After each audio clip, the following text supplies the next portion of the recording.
লন্ডনের ঝকঝকে বিকেলে যখন ডক্টর মোহাম্মদ ইউনূস ও তারেক রহমান মুখোমুখি, তখন বাংলাদেশের রাজনীতিতে বইছে নতুন ঝড়। এনসিপি নেতাদের চোখে এই বৈঠক একটি ইতিবাচক সংকেত হলেও গভীর হতাশার ছায়াও স্পষ্ট।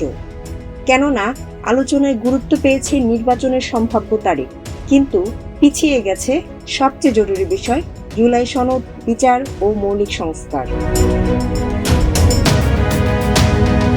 এনসিপি বলছে এই অন্তর্বর্তী সরকার কেবল একটি নির্বাচনের নয়, বরং একটি গণ-অভ্যুত্থানের রক্তমাখা স্বপ্নের ধারক।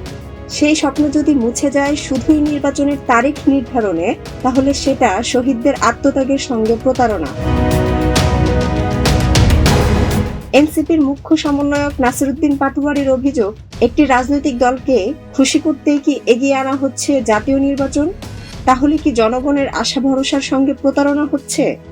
এনসিপির দক্ষিণাঞ্চলীয় প্রধান সংগঠক হাসনাত আব্দুল্লাহ বলেছেন, জাতীয় স্বার্থে সব দলের সঙ্গে সরকারের সুসম্পর্ক কাম্য।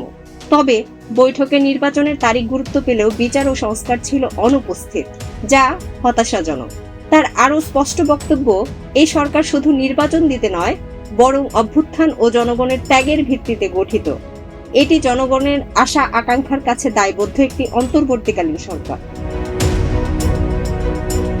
আরেক নেতা, এনসিপির যুগ্ম আহ্বায়ক সারওয়ার তুষার সরাসরি বললেন, দেশের মাটি ও মানুষের সঙ্গে এই বৈঠকের কোনো সংযোগ নেই।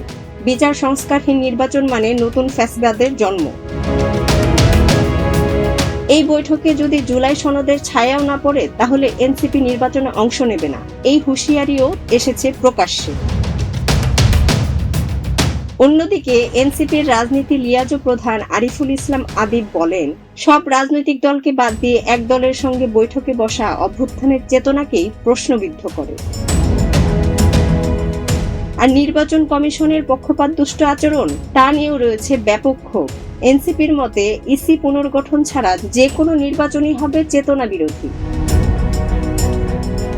তাহলে প্রশ্ন একটাই, একটি দলকে খুশি করে কি নির্ধারিত হবে 18 কোটি মানুষের ভাগ্য, নাকি হবে বিচার, সংস্কার আর সম্মিলিত সিদ্ধান্তের গণতান্ত্রিক বিজয়? অর্পিতা, প্রজন্ম 24।